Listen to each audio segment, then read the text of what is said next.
예수께서 한 동네에 계실 때에 온몸에 나병 들린 사람이 있어 예수를 보고 엎드려 구하여 이르되, 주여, 원하시면 나를 깨끗하게 하실 수 있나이다. 예수께서 손을 내밀어 그에게 대시며 이르시되, 내가 원하노니 깨끗함을 받으라. 하신데 나병이 곧 떠나니라. 예수께서 그를 경고하시되, 아무에게도 이르지 말고 가서 제사장에게 네 몸을 보이고 또 네가 깨끗하게 됨으로 인하여 모세가 명한 대로 예물을 드려 그들에게 입증하라. 예수의 소문이 더욱 퍼지매 수많은 무리가 말씀도 듣고 자기 병도 고침을 받고자 하여 모여오되, 예수는 물러가사 한적한 곳에서 기도하시니라. 하루는 가르치실 때 갈릴리의 각 마을과 유대와 예루살렘에서 온 바리새인과 율법 교사들이 앉았는데 병을 고치는 주의 능력이 예수와 함께 하더라. 한 중풍병자를 사람들이 침상에 메고 와서 예수 앞에 들여놓고자 하였으나 무리 때문에 메고 들어갈 길을 얻지 못한지라. 지붕에 올라가 기와를 벗기고 병자를 침상째 무리 가운데로 예수 앞에 달아내리니, 예수께서 그들의 믿음을 보시고 이르시되, 이 사람아, 내 죄 사함을 받았느니라. 서기관과 바리새인들이 생각하여 이르되, 이 신성모독하는 자가 누구냐? 오직 하나님 외에 누가 능히 죄를 사하겠느냐?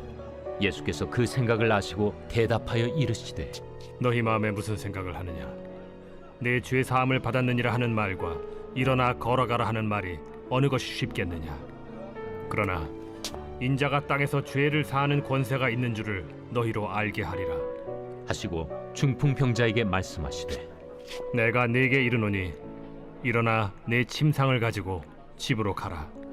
그 사람이 그들 앞에서 곧 일어나 그 누웠던 것을 가지고 하나님께 영광을 돌리며 자기 집으로 돌아가니 모든 사람이 놀라 하나님께 영광을 돌리며 심히 두려워하여 이르되, 오늘 우리가 놀라운 일을 보았다. 어떤 잘 믿는 할아버지 한 분이 있었는데 언제나 감사합니다, 감사합니다 하고 다닙니다. 그래서 동네 사람들에게 감사 할아버지라는 별명을 얻게 되었어요. 이 할아버지가 한 번은 길을 가다가 고기 한 근을 샀습니다. 돌아오는 길에 그만 돌에 걸려 넘어져서 고기를 손에서 놓쳐버렸습니다. 마침 개 한 마리가 고기를 물고 달아나 버렸습니다. 할아버지는 물끄러미 보기만 하고 있었어요. 결국 개는 고기를 물고 사라져 버렸습니다. 이때 할아버지는 감사합니다 하는 것이었습니다. 때마침 어떤 젊은이가 지나가다가 묻기를 무엇이 감사한 일이 있냐고 했습니다. 그때 할아버지가 하는 말이, 이 사람아, 고기는 잃어버렸으나 내 입맛은 그대로 있네 하는 것이었습니다. 사실 고기가 아무리 많아도 입맛이 없으면 별로 감사할 일이 못 됩니다. 우리 믿음의 사람들은 깜깜한 밤에도 별을 보고 감사합니다. 먹구름이 잔뜩 낀 비가 오는 날에도 무지개를 보고 감사합니다. 슬픔 가운데에도 소망을 보고 감사합니다. 사도 바울은 자신이 비천하고 배고프고 궁핍했을 때에도 열등의식이나 좌절감을 갖고 원망하거나 탄식하지 않았습니다. 또한 풍부하고 배부르고 환경이 좋다고 해서 방탕하거나 음란하거나 교만하지도 않았습니다. 그는 어떤 위치에 처해 있던지 간에 자신이 처한 생활에 자족할 줄 아는 사람이었습니다. 인생을 살다 보면 깊은 골짜기로 내려가기도 하고 산꼭대기로 올라가기도 합니다. 인생은 배고프고 추울 때도 있는가 하면 풍부하고 배부를 때도 있는 것입니다. 하나님께서 우리에게 주신 은혜는 이 세상이 주는 것과 비교할 수 없는 귀하고 값진 풍성한 것입니다. 시편 4편 7절 말씀에 주께서 내 마음에 두신 기쁨은 저희의 곡식과 새 포도주에 풍성할 때보다 더하나이다 라고 고백했습니다. 주님께서 주시는 기쁨은 곡식이 많거나 포도주가 풍성함 때문이 아니라는 거예요. 힘들고 불가능한 상황이라도 주님께 대한 소망을 놓치지 않아야 합니다.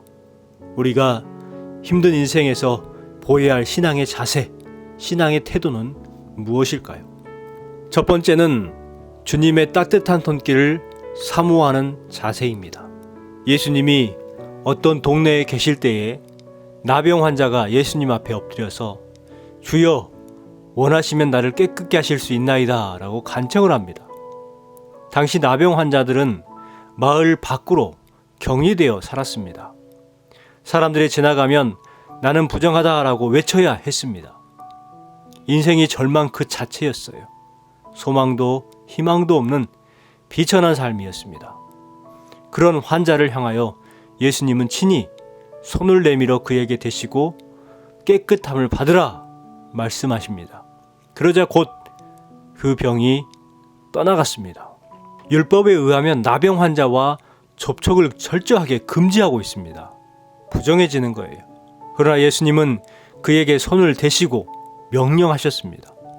어쩌면 육신의 병 고침을 받는 것보다 그 나병 환자는 누군가의 따뜻한 손길이 더욱 필요했을지도 모르겠습니다. 그래서 예수님은 말씀으로만 충분히 고칠 수 있음에도 불구하고 친히 그에게 주님의 따뜻한 손을 내밀어 주신 것입니다. 여러 가지 환경의 이유로 무기력해지고 분별력과 판단력을 상실한 채 영적 나병에 걸려 살아가는 인생들이 많습니다. 그러한 세상의 많은 인생들에게 가장 필요한 것은 주님의 따뜻한 손길입니다. 주님의 따뜻한 손길이 필요합니다. 주님의 손을 통해서 사랑과 긍휼, 회복과 힘과 용기를 얻게 되는 것이죠. 여러분, 주님의 손길을 사모하시기 바랍니다. 또한 여러분이 주님의 손길이 되어 다른 이웃들에게 손을 내미시고 그들에게 예수님의 사랑의 따뜻한 온기를 전해질 수 있는 삶을 살아가야 합니다. 두 번째, 신앙의 태도는 믿음의 적극적인 행동을 나타내야 합니다. 7절부터 20절 말씀에 보면 또 하루는 한 집에 들어가 무리를 가르치셨습니다. 그곳에서 갈릴리의 각 마을과 유대와 예루살렘에서 온 바리새인과 율법 교사들이 앉아 있었어요. 그런데 갑자기 큰 소동이 일어났습니다. 사람들이 많아서 본잡한 그곳을 뚫고 지나갈 수 없는 한 중풍병자의 침상을 메고 사람들이 지붕에 올라가 그 지붕을 뜯어내고 병자의 침상을 예수님 앞으로 달아내렸습니다. 누구도 상상을 못한 일이죠. 놀란 사람들과 달리 예수님은 오히려 그들의 믿음을 보시고 내 죄사함을 받았느니라 말씀하셨습니다. 성도들의 신앙생활을 하는 모습을 보면 참 다양하다는 것을 알게 됩니다. 어떤 부류는 구원의 기쁨과 감격 속에서 감사와 찬양으로 살아가는 성도가 있는 반면에 어떤 부류는 불평과 불만 속에 살아갑니다. 믿음에 대한 열정도 없고 그럭저럭 신앙생활하는 구경꾼과 같은 사람들도 있습니다. 오늘 내 자신은 어떤 신앙생활을 하고 있는가 생각해 보아야 합니다. 은혜에 대한 목마름이 얼마나 절실한가 생각해 봐야 합니다. 때로는 지붕을 뚫고 침상을 내린 그들처럼 저돌적이고 적극적인 자세가 필요할 때도 있음을 깨달아야 합니다. 적극적인 하나님의 사랑과 적극적인 내 자신의 믿음이 만날 때 그곳에 구원의 싹이 트고 영생이라고 하는 소망의 강물이 흐르게 됩니다. 적극적으로 은혜에 대한 목마름을 갖고 삶을 살아가야 합니다. 마지막 세 번째는 신실해야 합니다. 21절에서 26절까지 말씀에 보면 예수님이 선포하신 말씀을 들은 서기관과 바리새인들은 난리가 났습니다. 한마디로 예수님의 그러한 선언은 신성모독이라는 것입니다. 하나님만이 하실 수 있는 죄사함을 어찌 예수 당신 같은 사람이 할 수 있냐는 것입니다. 이에 예수님은 인자가 땅에서 죄를 사하는 권세가 있는 줄을 너희로 알게 하리라 말씀하십니다. 예수님은 죄사함의 권세를 가지시고 계시는 하나님이시죠. 그리고 분명하게 선포하십니다. 내가 네게 이르노니 일어나 내 침상을 가지고 집으로 가라. 주님은 단순히 중풍병자의 몸만 고치신 것이 아닙니다. 바로 죄사함을 통해 그의 영혼과 삶을 온전하게 하셨습니다. 예수님은 치유의 능력을 넘어서는 구원의 사역을 통해 하나님께 영광을 돌리셨습니다. 내 자신의 삶 전체를 온전히 고치시고 회복시키시기 위해 예수님은 이 땅에 오셨습니다.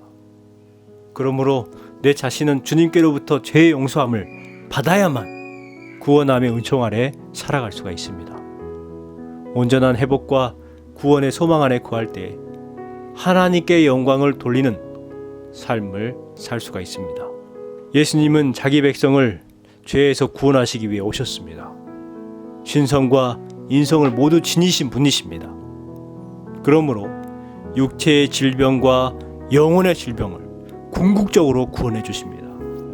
주님께 희망을 걸고 바른 신앙의 자세로 최선을 다하는 신앙생활을 하시기 바랍니다.